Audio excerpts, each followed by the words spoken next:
Very good morning, dear students. Dear students, we are going to start the next chapter of history, which is New Kings and Kingdoms. So, children, in the previous chapter, we have discussed about the chapter. The name of the chapter was Tracing Changes Through Thousand Years. We talked about historians, what problems they faced.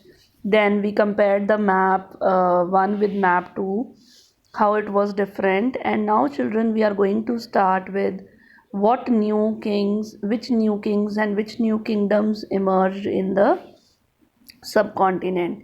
So, children, if you will just look at map 1, you can see the major ruling dynasties in the different part of the subcontinent. And we are talking about, in this book I told you that we are going to discuss from 700 to 1750. So here we are talking about 7th to 12th century. So this map shows the major ruling dynasties which ruled in different parts of the subcontinent from 7th to 12th century. So children, if you will just look at them, you will see the Gujara Pratiharas, then the Palas, then the Cholas, the Rashtrakutas. So these were all the ruling dynasties that time. And children, if you will just see their boundaries are fluctuating. Fluctuating means that it can be changed. Means as you know that one king can have a battle with the other one, and they can conquer the place where some other king was ruling. So the boundaries here are fluctuating boundaries. Fine. Now we will start with the first topic, that is the emergence of new dynasties.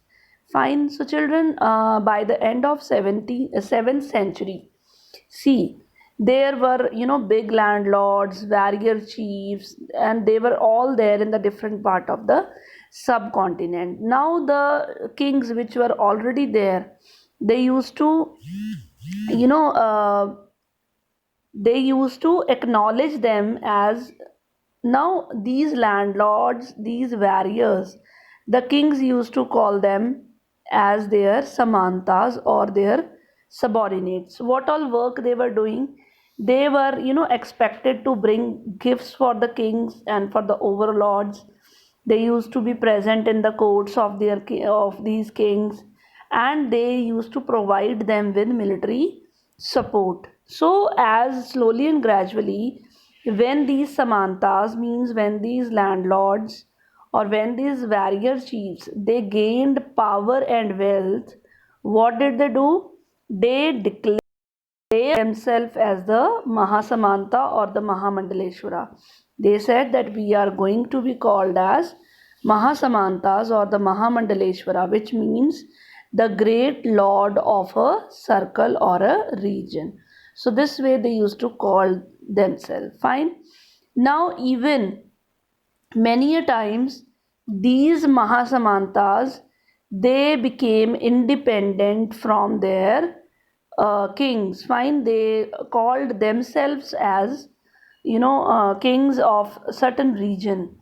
One such example, we have an example of this type, that were the Rashtrakutas in the Deccan. You can see map 1.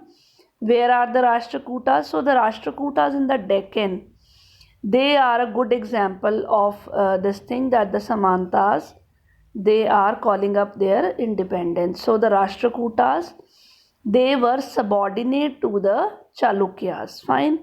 So Chalukyas, they were from Karnataka. So in the mid 8th century, Danti Durga, who was Danti Durga? He was a Rashtrakuta chief. He declared himself, independent from the Chalukya's king, and he performed a ritual named Hiranyagarbha. What is the meaning of Hiranyagarbha? Golden womb. Now, by performing this ritual, he, with the help of Brahmins, he did this, and he thought that he has taken a rebirth. Fine. and he has become a Kshatriya now. Even if he was not a Kshatriya by birth, but after performing Hiranyagarbha with the help of Brahmanas, he called up himself as a Kshatriya. Fine. And if you talk about some other case, men from different families, big families, and those who were having military skills also, they also carved out their own kingdoms. So one such example is Kadamba Mayura Sharman and the Gujara Pratihara Harish Chandra.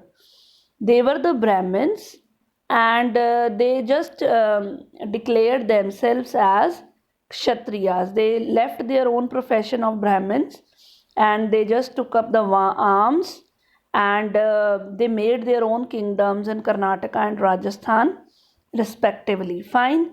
So, this is the example of those who were not Kshatriya by birth, but they declared themselves as Kshatriya. Fine. So, this was all about today's topic, children. Thank you and have a nice day.